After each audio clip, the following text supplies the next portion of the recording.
Nah, ketika kita tahu ada harga saham, ketika kita tahu ada jumlah lembar saham, ketika dikalikan, itulah yang disebut sebagai market cap.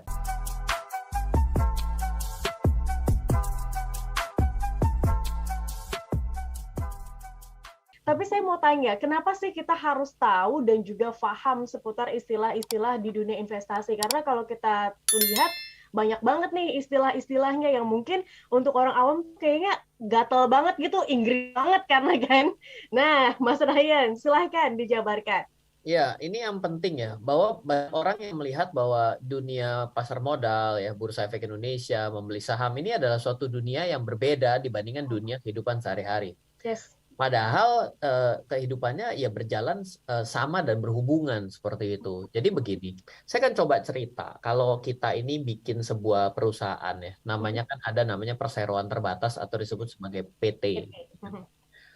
Kalau sejak adanya RUU Cipta Kerja kita bisa menciptakan PT sendiri, nggak berdua gitu. Nah, tapi kalau kita ambil kondisi yang umum, maka bisa membuat sebuah PT itu atas landasan dua pemilik. Nah, misalnya saya sama Mbak Tasya nih bikin PT berdua ya. Lalu saya tanya Mbak Tasya, kita kan kira-kira nih perlu modal ya buat bikin kedai soto, kedai bakso nih. Kira-kira modalnya 100 juta nih ya.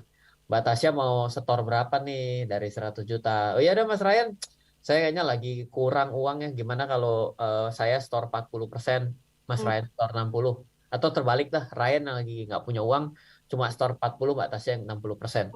Nah, berarti kan Ryan setor 40 juta, Mbak Tasya setor 60 juta, sehingga total yang disetor ke rekening bank adalah 100 juta.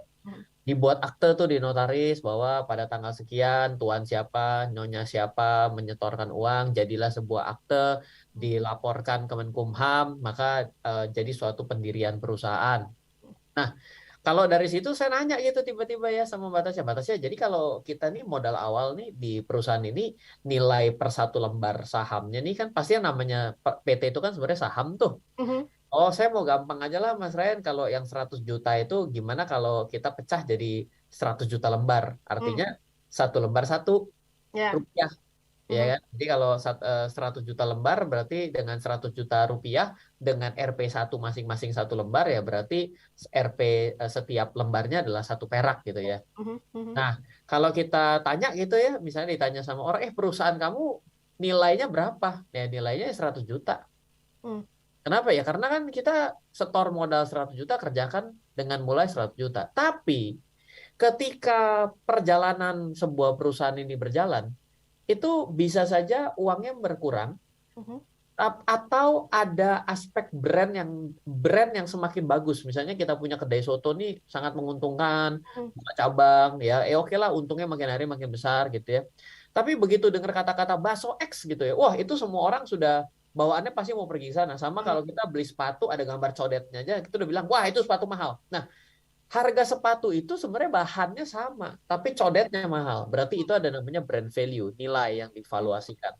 Sehingga ketika kita hitung ulang menjadi dasar daripada perusahaan, kita tidak bisa lagi sebut dengan 100 juta. Bergeser tuh kemana-mana tuh. Nah, ketika perusahaan itu pergi ke bursa, maka nilai daripada brand dan segala-galanya diperhitungkan. Dan dijuallah sahamnya ke publik. Nah, ketika kita tahu ada harga saham, ketika kita tahu ada jumlah lembar saham, ketika dikalikan, itulah yang disebut sebagai market cap.